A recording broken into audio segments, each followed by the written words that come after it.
and I thought today we'd do a little stretch sequence. So it's going to incorporate the calf stretch that we did on Wednesday, just so that you can add that in. But then there'll be other stretches as well. So hamstrings, which tends to, if you've got tight hamstrings, does affect your lower back. We're also going to work into this thoracic area, which again, this can often get a little bit restricted during pregnancy just because of baby pushing up into the diaphragm, and that can often lead to back pain as well. So all these releases should feel nice at the time and should help with any back pain that you might be having. So hopefully you'll find these helpful. They should all be fine for any issues that you're having. The only one would be the calf stretch, because you're going on to a single leg. If you find that gives you any pelvic girdle pain, then miss it out and just stay with a hamstring stretch instead when both feet are down. But it should be okay because your weight is even on both feet and you've got your hands on the wall supporting you. So just see how you get on. So we're going to start facing the wall. You're going to have one hand on the wall with your shoulders nice and relaxed down, and then you're going to take your arm over into a side stretch. So you're looking for space through your rib cage, through your hips and through your waist. So one hand on the wall, make sure you're nice and close in, so you're not leaning into it. You're just having that hand there for support and to stop you sort of moving too far. So you're just allowing that arm to come up and over. So you just breathe normally through these. If you want to, you could breathe out on the way back up, just so you're not putting too much effort through there. This arm is relaxed, so the movement of the arm gives you the stretch. It's not about the lean, it's about the weight of the arm pulling. So just let it relax over. Go to your range of movement. You're nice and relaxed through the knees, through the hips, and you're not turning with this. So you stay facing the wall the whole time. Lovely. One last one. And then from there, you're going to just take it into a bend. So we're doing a thread the needle type action, coming in and opening up. But I'm going to do it with my elbow bent. So instead of the arm straight, have your elbow bent, relax those shoulders, bring the elbow in and then open out to the side. Just relax through the knees a little bit. So your hip should stay still, and this is in the upper body. So feel that as you bring your elbow towards your hand, that whole rib cage is moving as one unit. So you're just getting the stretch into your upper back and then into your chest. Breathing out, turning around, good. And again, lovely. So again, don't force it, nice and relaxed through your shoulders. Hips stay facing the wall so you're not rotating into that lower back. And you just go for your range of movement. So if you're further on in pregnancy, you might not have as much movement, and that's fine, don't force it. Lovely. From there, both elbows then onto the wall. So you've got a slight plank position here. So just keep ribs to hips level the whole way. Don't let your back sink through. And then all I want you to do is pull your hips back until you feel that stretch in your upper back, and then ease it off. And again, so you pull back through your hips, feeling that into your upper back, and then breathing in, let it go. So shoulders stay relaxed down. You're not pushing your head through, so keep your head in line. You're pulling back with the hips, but your ribs and hips are staying in alignment. So just make sure you don't sort of tuck the bum under, and then you won't feel it in the upper back, you'll just feel it in the lower back then. But also, as you pull back with the hips, don't stick your bum up in the air. So again, you probably won't feel it in the upper back then either if you're moving with the bum. So keep the bum still, level with your ribs, so your back is in line the whole time. Shoulders relaxed. Lovely. And the last one. From there, bring your hands onto the wall and step back with one leg. So your heel presses down to the floor, and this is where you get your calf stretch. So your shoulders are relaxed, head's in line with the back of your shoulder with your hips, and then with your heel as well. And you're just allowing that heel to press down into the floor. So again, if you have pelvic girdle pain here, just bring both feet together and take it into a hamstring stretch, which we're going to do in a minute. But otherwise, you can just hold it here. If you wanted to, you can make it a little bit more mobilizing and lift your heel and then press the heel down. So you lift it up and then press it down into the floor, so you feel a little bit more stretch into that calf every time you press down. Again, shoulders relaxed, head's lifted, bums in line. Lovely. So then from there, both feet are in parallel, and this is for your hamstrings. So you want to sit your hips back as far as you can to feel that stretch in your hamstring. So I have to walk my hands down the wall a little bit to get to that. So try not here as well. If you tuck your tailbone under, then you're not going to get the stretch in the bum, and it might be in the back of the leg, sorry, and it might be just that you've come down too far. So if you feel you need to tuck the bum under, take your hands up a little bit and don't drop so far down. The other thing you want to avoid is sticking the bum up in the air so that your back drops. So again, ribs to hips are level, sit back with the hips, keep your knees lengthened but not locked out, and you should feel the stretch up the back of the legs and between the sit bones. Again, watch that back, so make sure you've got a nice long line through.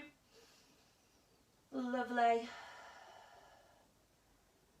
And then from there, straighten out and then pull back again. This time, tuck the tailbone under and then straighten it out. So you might want your hands a little bit higher. Pull back with the hips, tuck the tailbone under and draw back up. So you pull back, tuck the tailbone under and then lift. Lovely. So you're just getting that movement into your low back and then all the way up the spine. Tucking under, curling all the way up. One last one. And then we're going to switch to the opposite side. So step it in again. Other hand on the wall, shoulders relaxed. And again, taking it into that stop and wave. So feel the hand is out resting, shoulders relaxed, taking that arm over. Again, let the weight of the arm do the stretch. So don't feel you have to go into a big movement here. You don't have to drop down far.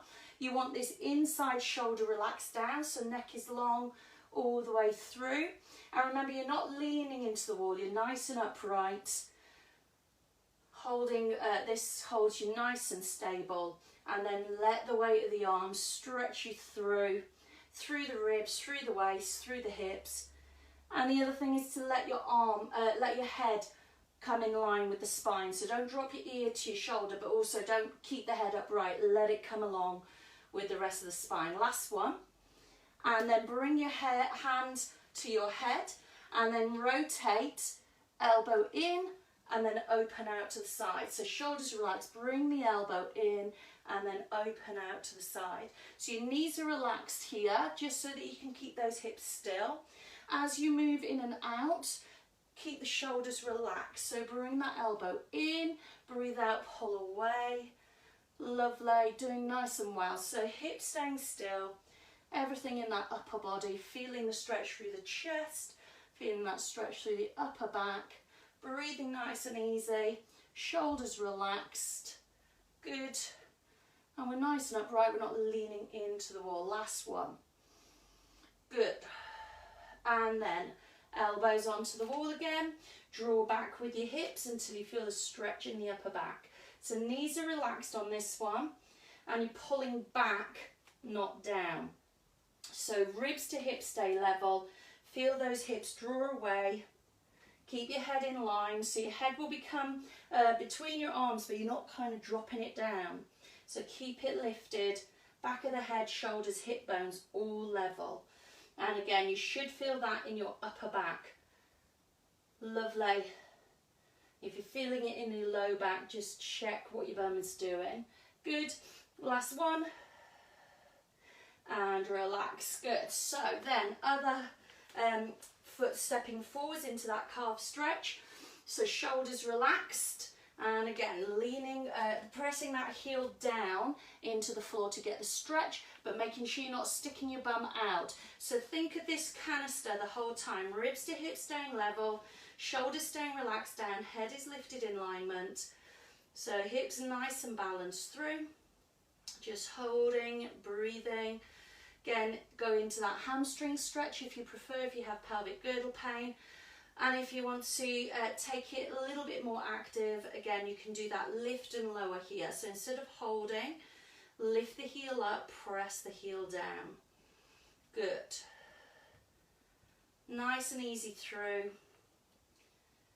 Again, shoulders relaxed, body staying in alignment the whole time. Keep thinking of pushing down into that heel, but keep the hips level. So when you press down, don't let the hip drop with it. Stay nice and balanced through. Lovely. And then we're stepping back. So both feet are level, hip distance apart. And then you're drawing back with your hips until you feel the stretch in your hamstrings. So this time your legs are straight, though not locked out.